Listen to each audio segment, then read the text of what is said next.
Hey, today we're gonna make some apple pie and it's gonna have a crisp on it, like kind of an apple crisp pie. So I've got my crust already made with my oil pie crust that's super easy to make that I have made videos on already. And now I'm just peeling apples. So I have a paring knife that I'm using to peel the apples. And I just start at the top and I keep going around the apple like so. Some people might have those super cool apple peelers where you can just stick the apple on the end and then you just have to wind it and it takes off the peel. So if you have one of those, bravo for you. I do not. So, doing it the old-fashioned way, cutting with a paring knife. What I'm going to do is I'm going to keep cutting. I need 5 of these apples. So I'm going to keep cutting them and then I will come back and show you what's next. Okay, peelings are off of my apples. They're all right here. When I was a little kid, I used to love to eat these. So you save them for your kids if they're around, but don't let them sit too long because then they'll start to get brown and that's gross. Okay, so I saved 1 apple. Most of all the other ones I've already sliced. So now I'm going to slice. I've moved over to a larger knife and I'm going to show you slicing my apple. So I start in the center here. And I cut it in half. Be really careful with these sharper knives. And so it's cut in half and now I'm gonna cut it in half again.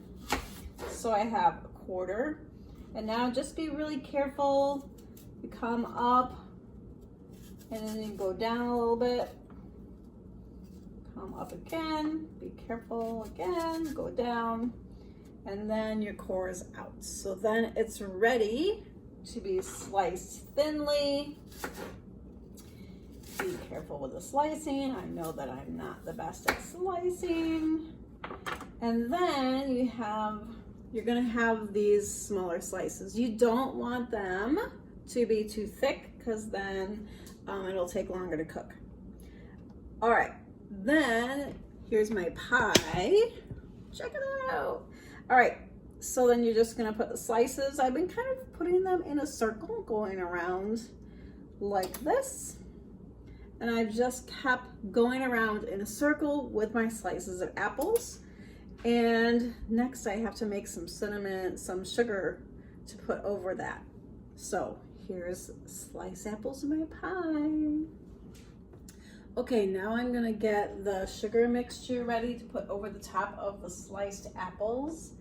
It's going to take 2/3 of a cup of sugar. See how even that is? And 5 teaspoons of flour. I think that's really weird. I mean, there's gotta be a better measuring tool than 5 teaspoons, but anyway, 1, 2, 3, 4, 1 more, 5, and 1 1/4 teaspoons of cinnamon. So here's 1, and then I need 1/4, which is super tiny, 1/4. If you want extra, go ahead. I'm gonna mix this together and then it goes right over the top of the apples that I've already cut and sliced and layered in my pie. So I'm thinking, so I'm following the recipe that I got from Taste of Home, but I'm thinking maybe this would have been good, like putting all of this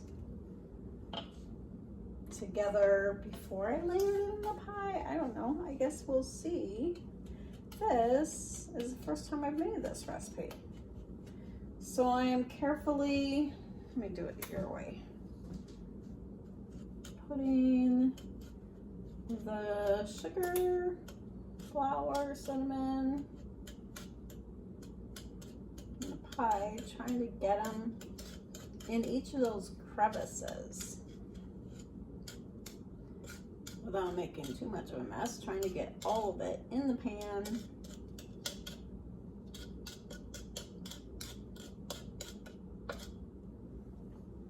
At an awkward angle as I'm telling you guys what to do. All right, so there's that. I'm gonna shake it a little bit.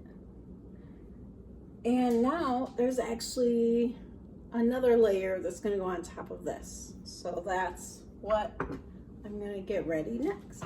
Okay, next ingredients is the topping for your pie. So for this one, we need 2/3 of flour.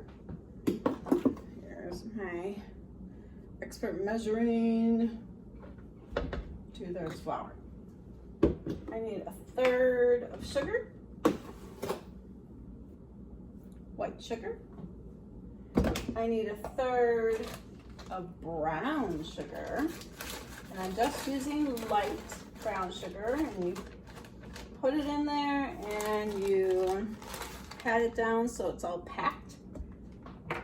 And this part doesn't even call for some cinnamon, but you know what? I'm gonna put a tap of cinnamon in there too. So tap of cinnamon, and then I'm gonna mix all of that around a little bit.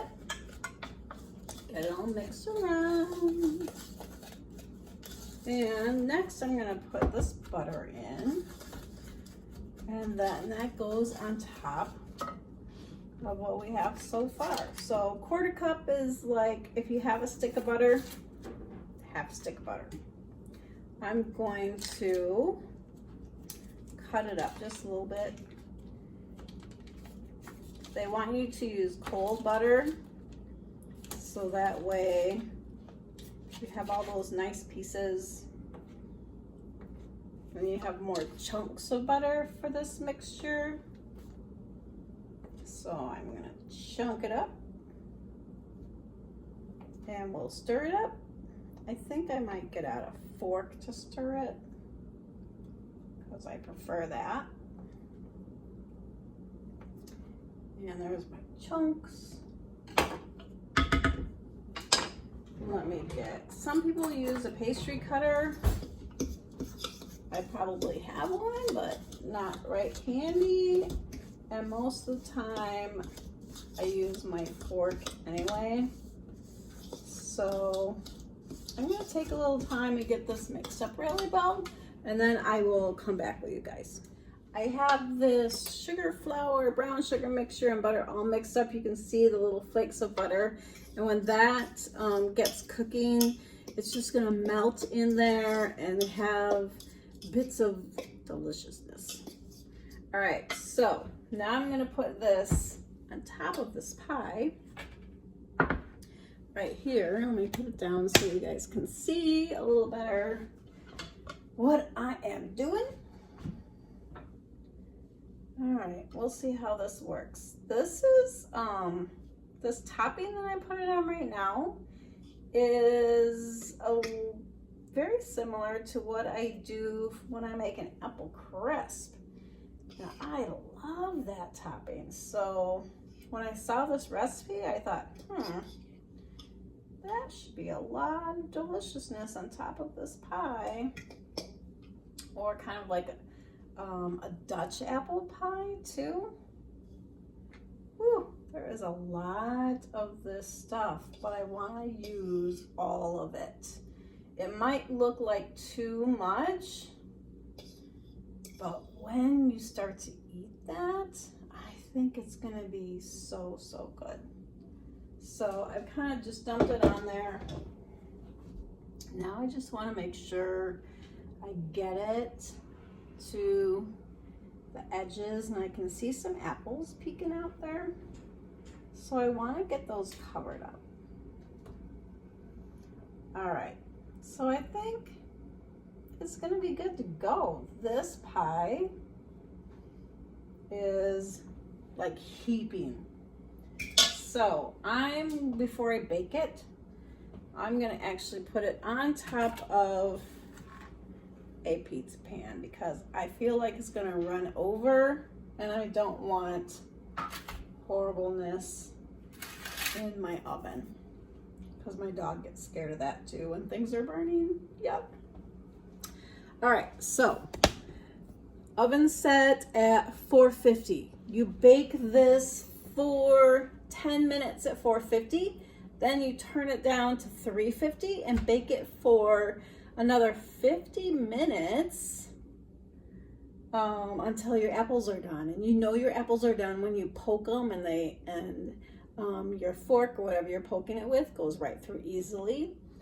You may want to at some point keep an eye on your crust and cover it with some foil so that doesn't start to burn, because sometimes the crust cooks faster than the apples. So I'm going to put it in and we'll see how this goes. My kitchen is going to smell so good.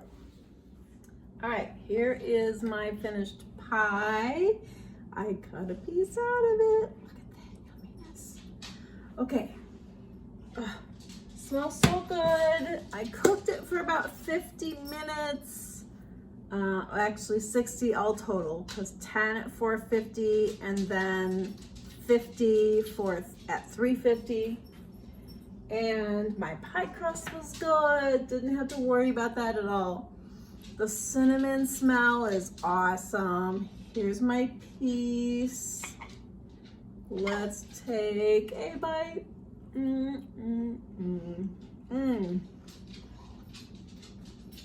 The sugary topping on the top is crunchy, but powdery and soft like a apple crisp. And the apples cook nice and soft, but not too soft. And the cinnamon comes throughout. So this recipe, killer, yummy. Now I just need to get some vanilla ice cream to go with it. Ooh, it's so good.